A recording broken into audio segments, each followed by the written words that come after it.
All right. Well, Jason, this next one is something that's very close to my heart. Um, and I'm sure you're very familiar with it. I'm sure you've seen it plenty of times. Accounts where you jump in and they're spending 2,000, 20,000, 80,000, whatever. And their accounts are so complicated. They're so complex.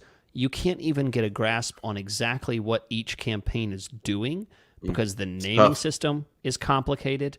Like it's blending search and display and a whole bunch of them. A lot of them are, just these crazy that are trying to accomplish 15 things in all 40 campaigns. And And like you every campaigns have multiple goals and different levels of the funnel. and It's one thing I see often, Chris, is you'll be getting the same search terms across yeah, different campaigns. they're still And you'll doing be the like, same well, I thing. don't know where these should go because we're getting them from everywhere. Yep. Yeah. Yeah. It's like, oh, great. You have this one set up for this one little segment.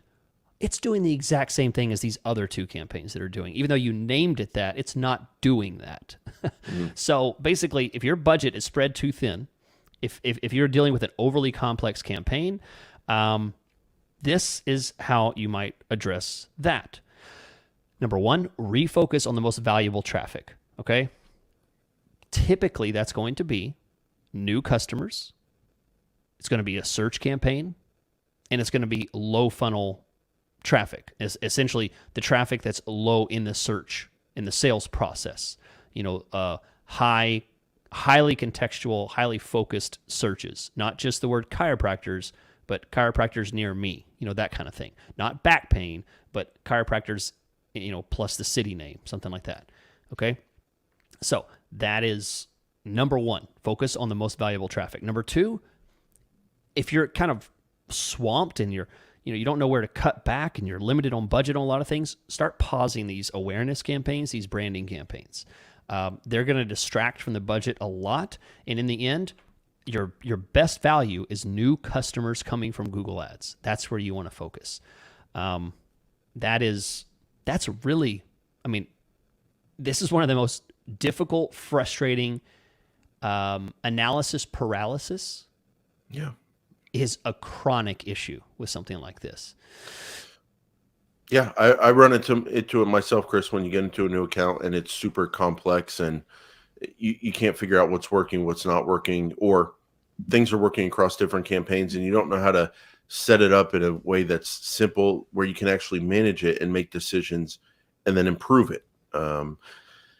Now, I would just say it does happen on huge budgets because there's more spend to kind of spread out and people feel the need to kind of make things complex. Yes. But it's kind of shocking how complex things get just when people are spending $1,000 to $4,000 a month. You Mm-hmm. can still do this to yourself, and I'm sure people out there listening are working on accounts where they're having this problem. So, what I would add to the discussion, Chris, is that you always have the option to start over.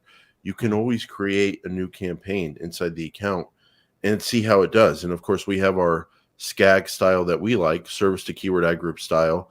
And you can, here's a good rule of thumb, Chris: 3 ad groups, no more than 5 keywords in the ad groups. Deal with it. Deal with it.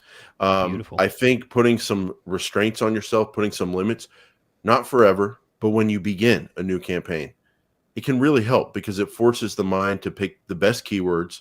It forces the mind to go, oh, I only have 3 ad groups. Well, let me think about the different ways people search for what we offer. And you can come up with 3 ad groups. And is that going to be everything you ever advertise on? No, but it gets you started in a clean, simple, organized format.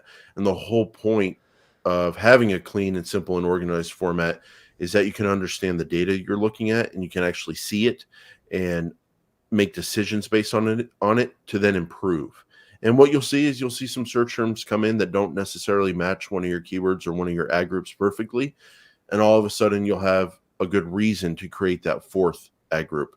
And then maybe you'll see some searches that come in and you're like, these are pretty loose, but I like them. I'm going to try a broad campaign. And all of a sudden you have a reason to have a second campaign and you build out from there. But I like that rule of thumb: 3 ad groups, 5 keywords per ad group, 15 keywords in the entire campaign on a new campaign. And let's see what happens. And get over that paralysis, Chris. You have to make a decision to Mm, simplify. it's tough. Simplify means making things more simple. And so you just have to do it at some point. And I find using those numbers is a good area a good way to Yeah. think about it. Jason, this last one is for all the people that have listened to this and, said, Chris, Jason, you didn't talk about my issue. I have something else going on, something that worries me. And Jason, you can correct me if you think I'm jumping too far here, but I think if none of these cover the issue that you're having, you're suffering from a chronic issue that I would call micromanagement. You are micromanaging. You're going to kill your campaign by overanalyzing and adjusting too many knobs. I can't tell you how many times I jump into an account, Jason, and I see 5% bid adjustments on this geographic location, and then they took out and did a 30% bid adjustment on this age group, and this gender is only down 10%, but this one's up 50% when they're in this. Does it make you mad, Chris? Yeah.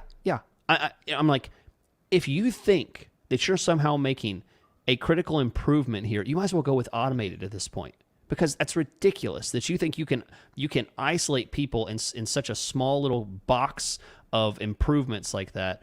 I don't believe that it makes the kind of difference. I think larger scale adjustments, and then you just let the thing run. Get your hands off of it. You're not going to improve it at that kind of detailed level. I just don't think that micromanagement at that level is going to improve.